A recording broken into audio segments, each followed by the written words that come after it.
అందరికీ నమస్కారం.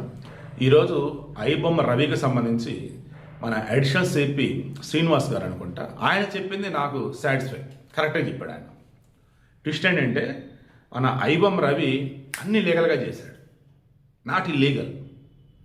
తాను టెలిగ్రామ్లో ఈ మూవీ రివ్యూలు తమిళ రకర్సీలతో అప్రోచ్ అయ్యి తాను థియేటర్ ప్రింట్ ఏదో ప్రింట్ తీసుకుంటాడంట. దానిని హెచ్డి క్వాలిటీ ఎన్హాన్స్ చేసే దగ్గర సాఫ్ట్వేర్ ఉందట, దాంతో హెచ్డి క్వాలిటీకి చేసి ఇతను అప్లోడ్ చేస్తాడు. ఈ ఐబొమ్మ బెప్పం వీటికి సంబంధించేసి సినిమా పోస్టర్లు డిజైన్లు ఇవన్నీ కూడా ఇతని ఫ్రెండ్ నిఖిల్ అంటాడంట, అతను చూసుకుంటాడంట.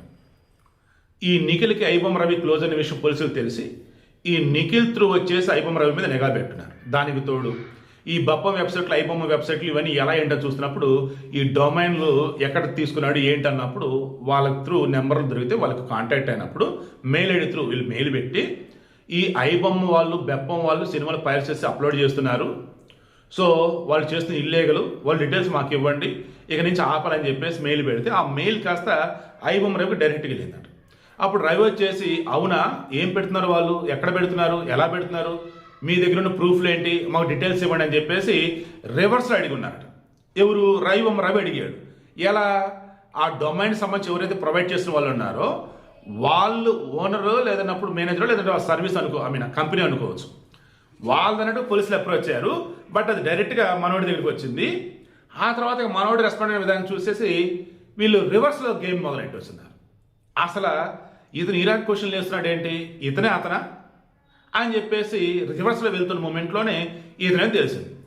ఆల్రెడీ ఇతనికి సంబంధించి నిన్న మీరు ఎవరు అడుగున్నారు, ఒకసారి క్లిక్ చేస్తే ఒకసారి యాడ్ ప్లే అయింది, ఆ తర్వాత అగైన్ మరలా మూవీ వచ్చింది అన్నారు కదా, అగ్రి.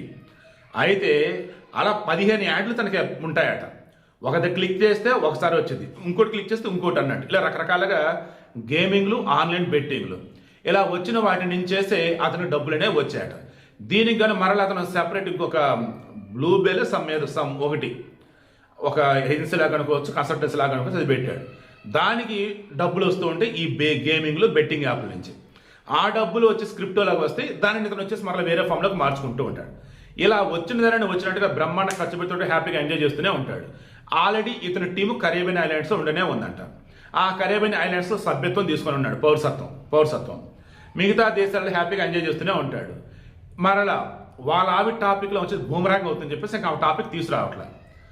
అండ్ వాళ్ళ ఫ్రెండ్ టాపిక్ వచ్చేసి ఏమంటున్నారు, అతను డిజైన్ చేసేస్తాడు తప్ప వేరేది కదా అని అంటున్నాడు. మొత్తంగా ఐబొమ్మ రవి ఒక్కడే మొత్తంగా అఫీషియల్గా చేసుకుంటూ వెళ్ళాడు. ఏ రకంగా? Domain official, IP address official, but ఎక్కడ కూడా బయటపడకుండా జాగ్రత్త పడుతూ వచ్చినాడు అతను టెక్నాలజీని యూజ్ చేసి. ఇక అతను పెట్టిన వీడియోలు ఏవైతే ఉన్నాయో అవన్నీ కూడా వేరే వాళ్ళ దగ్గర కొన్నాడు, అతను పైరసీ చేయలేదు అన్నారు. అని ఇప్పుడు పోలీసులు పట్టుకోవాల్సింది ఎవరిని? తమిళ రాకర్స్, మూవీ రూల్స్, వీళ్ళని పట్టుకుంది ఐబొమ్మ రవిని. ఇప్పుడు ఐబొమ్మ రవిని మరి ఏమని శిక్షిస్తారు ఏంట్రా అంటే చూడాలి. ఐబొమ్మ రవి వచ్చేసి మామూలుగా కరేబియన్ ఐలాండ్ పౌరసత్వం ఉంది, మరి ఇండియాలో ఎలా ఏంటన్నప్పుడు ఇండియాకి సంబంధించినటువంటి సినిమాల విషయం అతను ఇన్వాల్వ్ అయ్యి దానివల్ల నిర్మాతలు నష్టం చేశాడు కాబట్టి యాజ్ పర్ ఇండియన్ రూల్స్ అతని మీద చర్యలు తీసుకోవచ్చు అని అంటున్నారు. నాకు అనిపిస్తుంది కదా, ఎనీ టైం ఐబొమ్మ రవి విడుదల కావటం ఖాయం అనిపిస్తుంది. మేబీ కండిషన్ బెయిల్ కనుక వస్తే విదేశాలకు వెళ్లకుండా ఇక్కడే ఉండొచ్చు. ఇక్కడ ఆల్రెడీ అతను కొన్నటువంటి హైదరాబాద్ ఇల్లు, వైజాగ్లో ఇల్లు అమ్మడానికి రెడీగా పెట్టున్నాడు కాబట్టి, అవన్నీ ఆల్రెడీ సీజ్ చేస్తున్నారు కాబట్టి, అతను బ్యాంకులో 3 కోట్లు కూడా సీజ్ చేస్తున్నారు కాబట్టి, మరి ఎలా బతకాలి ఏంటి అన్నప్పుడు కోర్టు మరి ఒకవేళ పర్మిషన్ ఇచ్చి సరే వెళ్ళిపో అని చెప్పేసి వేరే తీసుకుని వెళ్ళిపోమంటే మొత్తం తుర్రుమానొచ్చు. లేదు ఎక్కడే ఉండేటట్టయితే వాళ్ళ నాన్న దగ్గర ఉంటాడో లేదో చూడాలి. బట్ టెక్నాలజీని వాడుకొని లీగల్గానే రేపు రోజు మనకి ఏదైనా సమస్య వచ్చినా ఇబ్బంది రాకుండా ఉండేటట్టుగా అతను ప్లాన్ చేశాడు. చూసారా, తెలివి గల్లోడు కనుక దొంగతనం చేస్తే దొరకడానికి ఇదిగో ఇది ఎగ్జాంపుల్. దొరికిన ఈజీగా బయటపడతాడంటే ఇదిగో మరలా ఐబొమ్మ రవి ఎగ్జాంపుల్.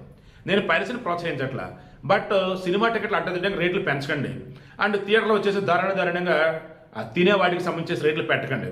ఆ నిర్మాత బేబీ మూవీ నిర్మాత ఉంటారు చూసారా, ఎస్వి అని ఎవరు ఉంటాడు, అతను అంటున్నాడు, అరే నాయన థియేటర్లో వండేవి సప్లై చేసి మాకు సంబంధం ఉండదు బాబు, ఆ టికెట్ రేట్లు ఎంత పెట్టినా దానివల్ల మాకు వచ్చే డబ్బులు చాలా తక్కువ రావని అతను చెప్తున్నాడు.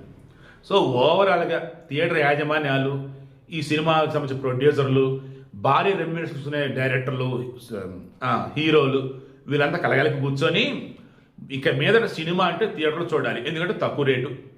ఇక మీద సినిమా అంటే థియేటర్ చూడాలి, ఎందుకంటే థియేటర్లోకి మన ఇంట్లో తెచ్చుకునేవి అనుమతిస్తున్నారు ఫుడ్. ఇక మీద సినిమా అంటే థియేటర్ చూడాలి, ఎందుకంటే క్వాలిటీ బాగుంది. ఇలా ఇటువంటివి మీరు ప్రజలకు ఇవ్వగలిగితే ఓకే, అప్పుడు పైరసీ ఆగింది. అదర్వైజ్ ఎక్కడో చోట పైరసీ పుట్టుకొస్తూనే ఉంటుంది. ముందు ఆ ఓటీటీకి సిగ్గు, బుద్ధి, బుర్ర, జ్ఞానం ఉంటే ఆ ఓటీటీ సబ్స్క్రిప్షన్ తీసుకున్నా కూడా వచ్చే యాడ్ల ముందే ఆఫీస్ అవ్వండి.